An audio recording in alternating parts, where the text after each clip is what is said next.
The Supreme Court held the Delhi Development Authority guilty of contempt of court in a case pertaining to tree felling in the Ridge area of the national capital. This was in order to widen the road in order to allow seamless transportation to the hospital, which is the Central Armed Police Forces Institute of Medical Sciences.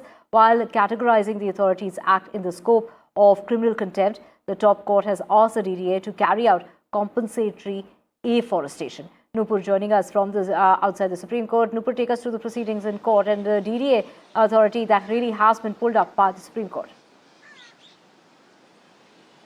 Well, yes, today the Supreme Court has found that DDA was in fact guilty of criminal contempt of court in its process of felling trees in the Delhi Ridge area for road widening project. The top court also noted that the road widening was done for the purpose of facilitating travel to armed forces to a hospital being constructed there, especially to cater to these needs. So the Supreme Court has in fact shown a bit of leniency, but at the same time it has imposed cost of rupees 25,000 on all the DDA officials that were found to be responsible for this tree felling.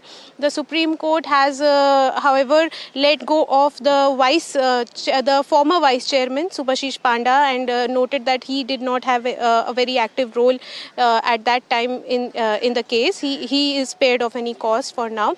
But other DDA officials have are facing a 25,000 rupee cost from the Supreme Court. At the same time, the Supreme Court has also ordered constitution of a three-member committee to take steps for afforestation for the tree cover that has been lost from the national capital.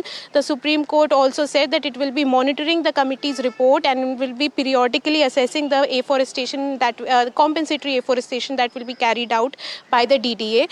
Supreme Court has also, in a very interesting direction, has also asked the Delhi government to identify all those affluent parties who benefited from the widening of the road, and the Supreme Court said that when identified, they will also be made to pay for the same.